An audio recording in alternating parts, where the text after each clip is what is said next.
Good afternoon. This is Media Center Ukraine, Odesa, and we continue for today. Our guest now, who is with us online, is Ihor Romanenko, Lieutenant General, retired Deputy Chief of the General Staff of the Armed Forces of Ukraine from 2006 till 2010. We will discuss the Western support to Ukraine, including fighters and missiles. Mr. Romanenko, can you hear me now? Yes, I can hear and see you quite well. Great. The first question, the topic has been constantly discussed. How Western fighters and perhaps other types of attack aircraft will help the Air Force of Ukraine to expand its capabilities to defend and occupy Ukrainian land. Western fighters is an airborne platform of the Generation 4 Plus that will ensure the application of the modern NATO aircraft or airborne weapon. And if we're discussing F-16, then this is a universal aircraft, and this will allow us to use it both as a fighter and also as an attack aircraft, thus prevailing over aviation of our enemy. So we will be able to identify earlier the air target of the enemy, like a fighter, and this has also a more long range. F-16 could be used as a fighter to attack surface target of the enemy, both fixed and mobile objects. For example, if the laser lighting is used by aircraft or UAVs. So it is very important to speak here about the universal approach to the use as a fighter and attack aircraft, and this will allow to prevail for the aviation of the Air Force of Ukraine in the air. And this is a very important issue because both in the American and NATO doctrines, it is said that counteroffensive or offensive can be carried out if there is the prevalence in the air, which is not the case at the moment. Because the Russia Federation has more fighters, more attack aircraft. That's why we cannot have now advantage in the air. But we have been preparing in Kharkiv and Kherson directions. But I would like to remind that the doctrines of NATO and USA say that the advantage shall be ensured in the air. And the generals of the armed forces of the United States and Austin, who is a civilian minister now, but a former general, and the General Milley, the head of the committee of the headquarters of the United States. So we've been fighting to get such fighters as soon as possible to be involved for defense and in the counteroffensive. Thank you. The next question maybe look like an amateur one. But for everyone interested in F-16s, are the fighters which are of the same age as attack aircraft that are used by Ukrainian and Russian army, like Su-27, MiG-29. So F-16 are of the same age, of the same generation as those planes. Why F-16 could ensure advantage in the air comparing to Russian planes? Moreover, I could say that MiG-29, that has two engines, contrary to F-16 with one engine, is better with some features as F-16, but that's it. Well, because there are some other characteristics like radio and electronic equipment is much better because it was being developed and modernized, like avionics, etc. And our MiG-29 has the equipment of the last century with all its impact.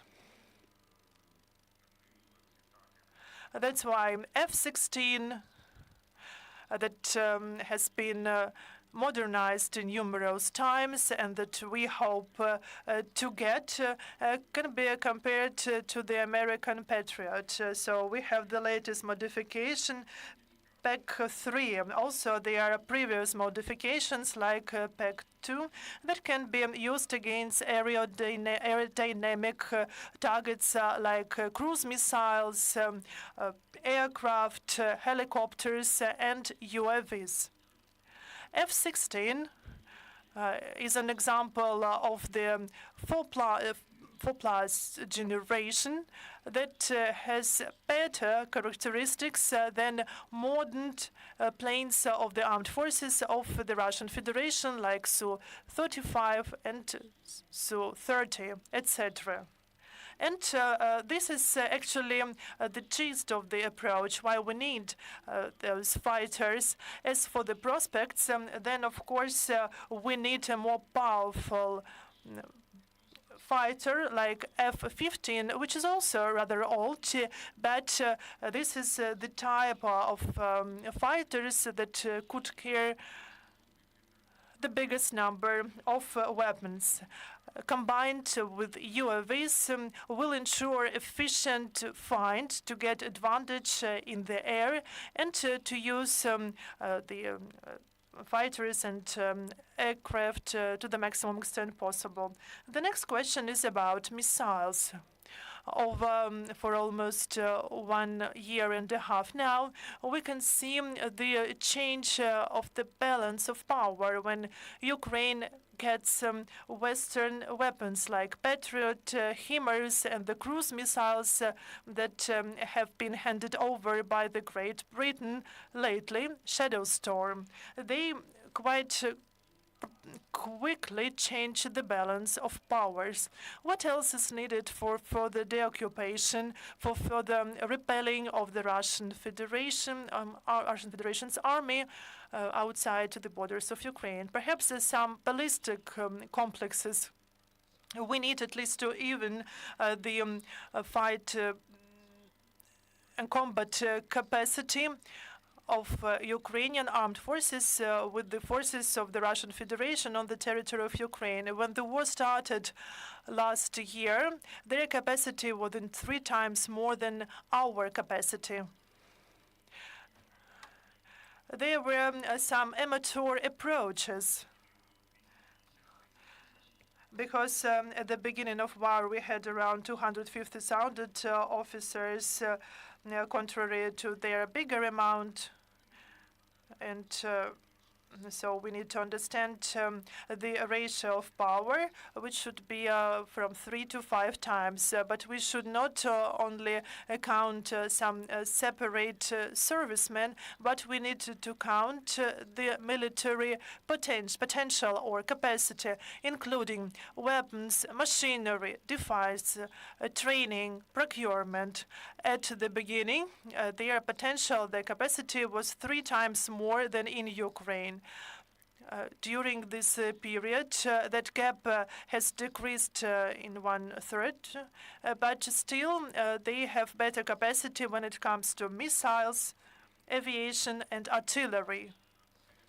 Despite this, we're still able not only to defend, as it is well known, but also to offend and counter-offend, as it was in Kharkiv and Kherson operative directions. This means that the prospect of our development throughout the war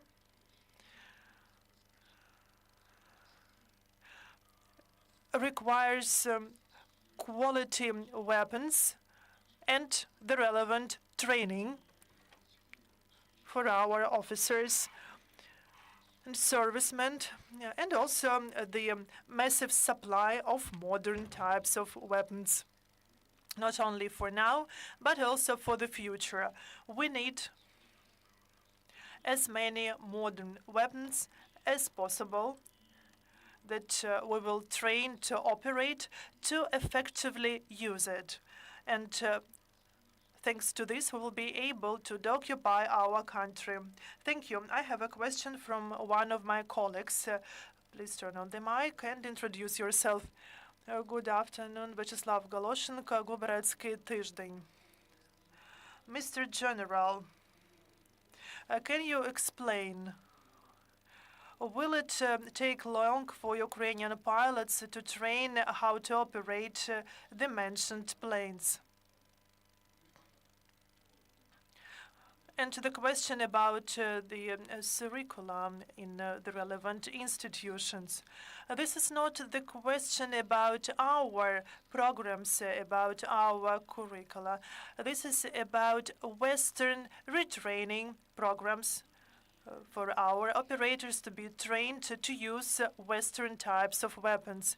And this is not initial training. We are now talking about advanced training for the pilots of MiG-29 and Su, the pilots of fighters, which is very difficult to learn how to operate, comparing to other types of planes, so when it comes to training at least. As it is known, at the beginning of this year, two of our pilots were tested in the United States for MiG-29 and Su-27. The testing lasted for 2 weeks. So there were special simulations, and the total length of training was around 11.5 hours. And they calculated that 4 months are needed when using such simulations. And to get pilots of the 3rd class when it comes to our terms, which is very important. And such pilots will be able to operate fighters and also to operate attack aircraft. What are the issues that arose? Avionic of the plane is in English.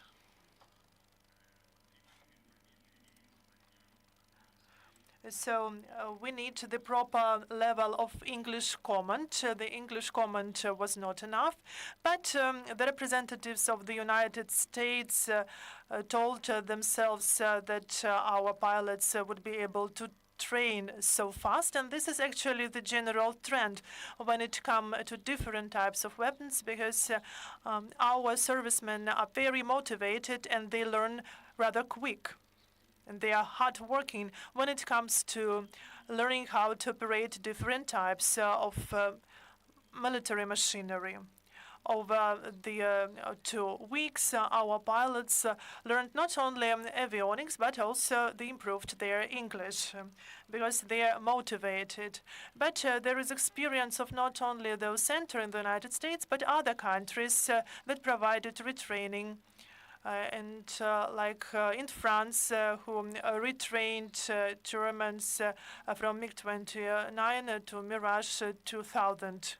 There can be different types of program, like combat activities, to learn how to operate fighters and attack aircraft. There can be different levels of educational programs.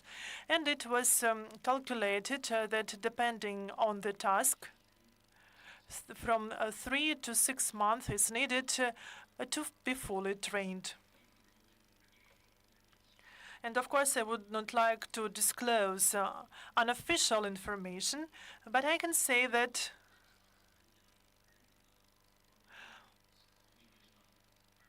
there are 3 aspects when it comes to F-16 that the United States used to have. The first one related to training. The second one related to re-export, because the countries owning this type of the aircraft should get permission from the United States. And the third opportunity or aspect is the direct supply from the United States, and the United States have thousands of such planes. The training issue has already been settled. And I also take information from foreign sources that say that the training of pilots is already ongoing. They mentioned different inception dates, but we know that some mass media say that the training is ongoing for more than 1 month already. As for re-export, there is the indirect permission by the United States, who have stated that they have nothing against of providing such aircraft to Ukraine. So there is no official permission, but there is already a group where the leader is the UK's and having representatives from Belgium, Portugal, etc.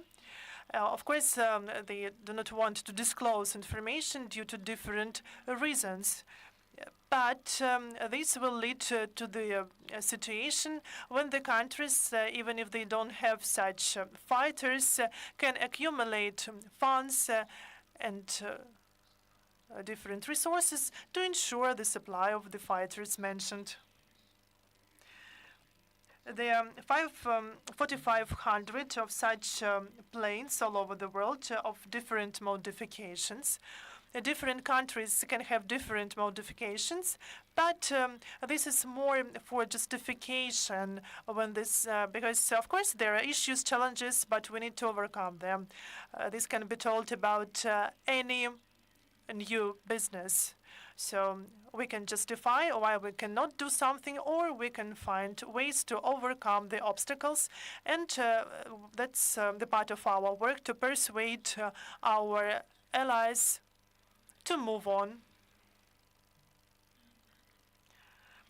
to provide not only some individual fighters, but we need at least a squadron of fighters. We believe that it should be at least 12 planes for a squad, but other countries have squads of 18 fighters. But at first, we need 3-4 squads, and the aviation brigade is 40 planes, not only one squadron or several squadrons. When it comes to the planes of the generation 4+, then we need not only to train pilots, but we need to train our engineers for them to be able to maintain the aircraft. So this is a very powerful airdrome activity, which is quite difficult to support and maintain during the war, because now they work to ensure the proper operation of Soviet fighters and aircraft, and now they need to retrain how to maintain NATO-type fighters and aircraft. And if to compare with F-18 or MiG-29, it is more sensitive. F-14 is more sensitive to the airdrome. The engine is lower for F-16, but these issues can be settled. So the work is ongoing, and there is the statement of our minister, Mr. Reznikov, that the work was started several months ago. Thank you. Mr. Romanenko, I have the following question to you. You've mentioned that F-16 is a platform that can be used to operate new Western weapons, and I'll mention, I'll remember that HARM missile, anti-radar missile, the bombs JD, and if I'm not mistaken, that were used on Soviet on Soviet types of aircraft, and the Storm Shadow is also now under discussion. Can you tell us what missiles can be used with the F-16? Nothing new should be added there. These are like F-16, F-18, F-15 are the baseline planes that have avionic and radio location devices to use the whole spectrum of the aviation weapons. This is not an individual plane. This is a platform that allows to effectively use NATO aviation weapons and to have a quality advantage over Russians who have hundreds of different fighters. Some of them are more modern, but they cannot be compared with NATO planes. If we get the proper number of such platforms, of such planes, we will be able to use effectively the modern aviation weapons, and thus changing the situation in the air, leading to our advantage there. Thank you. And the last question, basing on the latest news, the day before yesterday, Su-35 was downed in the south of Ukraine. That was unexpected because it's been a long time since the last plane was downed, was shot down. Do you know anything about that case? Because usually Russian planes try to avoid the areas of Ukrainian air defense systems. Do you know any details about the case? I do know, but we have some official information, and we need to wait for official statement. But we can take information from foreign sources. You've mentioned one case, but this is not actually the truth, because we remember about case in Bryansk, near our border there, that launch quite powerful bombs of 1 ton, of 1.5 tons, and we need to understand how we can find those planes as well. So we have now capacity, and Russians did not expect that we have this capacity, and this is the use of the missile survey complexes of the medium and long range, like the Soviet S-300 Franco-Italian system, and Patriot, which is provided by the United States, Germany, and the Netherlands. We can receive PAC-2 Patriot from the Netherlands. This is the previous modification, but we know that United States have supplied PAC-3 Patriot because this is the modification that would use to shot down Kinjal missiles. What is the issue with Patriots? Because Patriots is a mobile complex. It requires more time for deployment, and it is very important now. Some team was developed later, and our S-300, the 300 complex is mobile, and PS is self-propelled. As for self-propelled, it needs only 10 minutes to be deployed and to move to the other spot. And now we try to figure out how to even to speed up the process. Because, of course, Russians try to target Patriots and some T. So sometimes when there is information of the standard trend used by the enemy, when they create groups of fighters, Su-24, Su-34, Su-35, and several helicopters Mi-8. So the group is formed to launch the controlled bombs. The trends have been thoroughly learned,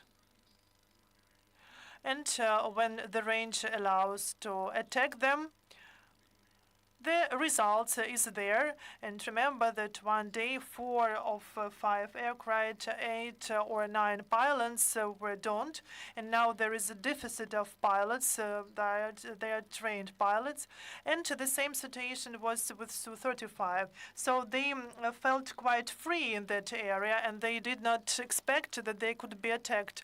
That is the same situation with the Moscow military ship. Because they did not expect that someone could dawn it, and now they try to hide behind the Crimean semi-island. And now the situation is the same with the aviation. And we can see that there is no Russian aviation on the territory of Ukraine. And to improve the situation, they try to create aviation groups, including Su-24, Su-34, and they also try to increase funds paid to the pilots to overcome the existing barriers, and also to use their planes of the type on our territory. This is how they prepare to attack our offensive groups. So they now form 2 divisions, and also the regiment of Marine Infantry. So this is how they plan to repel attack. So not only we prepare, but the enemy has been also preparing, and our country and our allies study the trends to decrease the efficiency of air reserves. And the last clarification question.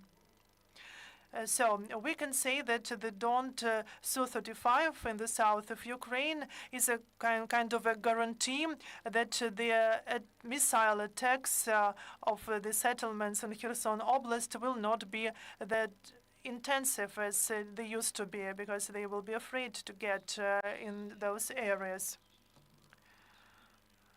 From the point of view of the aviation, this could be so. But not only missiles attack Kherson, they also use the missile complexes S-300, S-400. They have thousands of such missiles, and they can reach the contact line. So that's why we should not expect that the attacks will decrease. The enemy finds any opportunity to affect the situation, to affect the defense forces of Ukraine and also the Ukrainian population to reach its objective. In this war, their objectives have changed. They see that they cannot destroy our state, but they want to have a pause to renew their armed forces through negotiations, and also to limit the situation of the occupation in Kherson, Zaporizhia, and in some eastern areas. So we cannot agree to this, and it's clear, and we will fight until we occupy all our territories. Thank you, Mr. Romanenko. Thank you for your time. I would like to thank journalists who are here today. We will gladly invite you, Ihor, online. If you're in Odesa, please visit us. The next briefing will take place in half an hour, and it will be dedicated to the current security situation in Kherson Oblast, so stay tuned.